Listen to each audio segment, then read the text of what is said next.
In an era where most first-person shooters seem to be intent on constantly upping the tempo, Metro Exodus is refreshing in its demand that you take your time.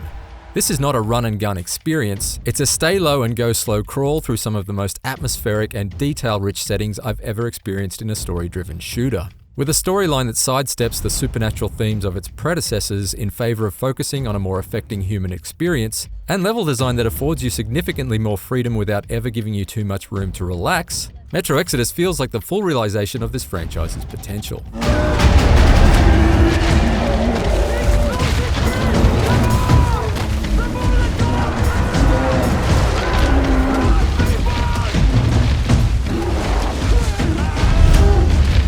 Picking up 2 years after the events of Metro Last Light, the largely self-contained story of Metro Exodus follows the plight of main protagonist Artyom, his wife Anna, and a crew of surviving Spartan Rangers as they set out from nuclear war-ravaged Moscow in search of safe harbour aboard the train Aurora. That mobility brings a dazzling variety of settings we've never seen in a Metro game, taking you from snow-blanketed sprawls of urban decay to sand-swept deserts and lush forest settings, each populated by a healthy variety of deadly mutants and pockets of humanity both friendly and hostile.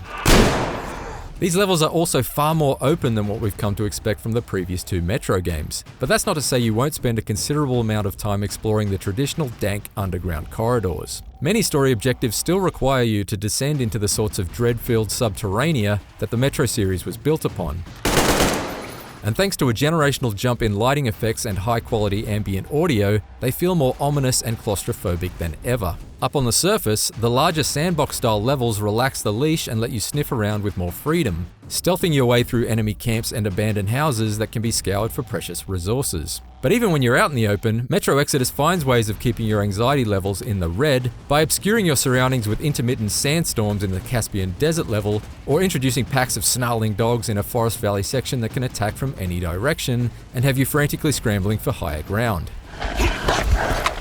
With factors like these in play, Metro Exodus successfully manages to put you in wide open spaces without ever giving you too much room to breathe.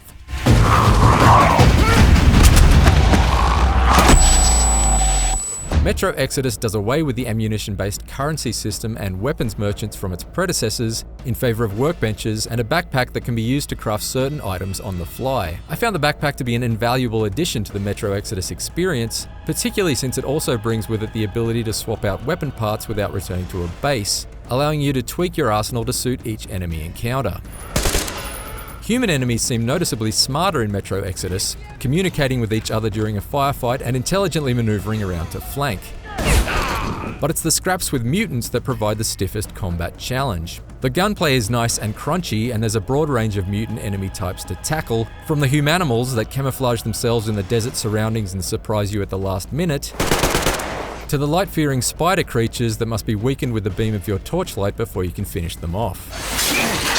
Each mutant type requires its own unique strategy to overcome, which means combat in Metro Exodus rarely becomes mired in repetition.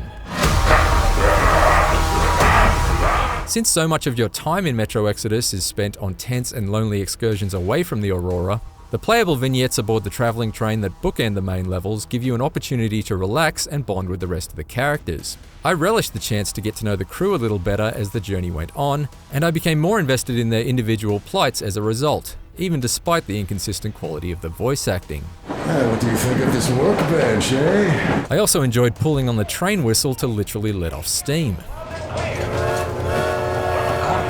That should be enough, huh? Perhaps I enjoyed it a little too much. While bonding with these characters ensures that the plot delivers an emotional payoff, the lack of any main antagonist in Metro Exodus means there's no climactic showdown to speak of at the story's end.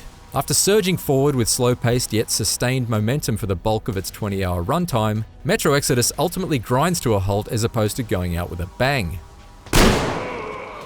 I was compelled towards its conclusion by the strength of its story, and I was ultimately satisfied with how it resolved, but I can't help but feel that the most exciting moments of Metro Exodus are centered around its middle act. Metro Exodus takes the fear-inducing formula of the series and transplants it into expansive, sandbox-like levels without losing any of the oppressive tension that makes the franchise memorable and distinctive among post-apocalyptic first-person shooters. It's a frequently exhilarating and densely atmospheric journey across a Russian dystopia brimming with detail and deadly inhabitants, and well worth the trip for its consistently effective use of survival horror and hair-raising action. For more on Metro Exodus, check out 10 minutes of gameplay and the unboxing of the Spartan Collector's Edition.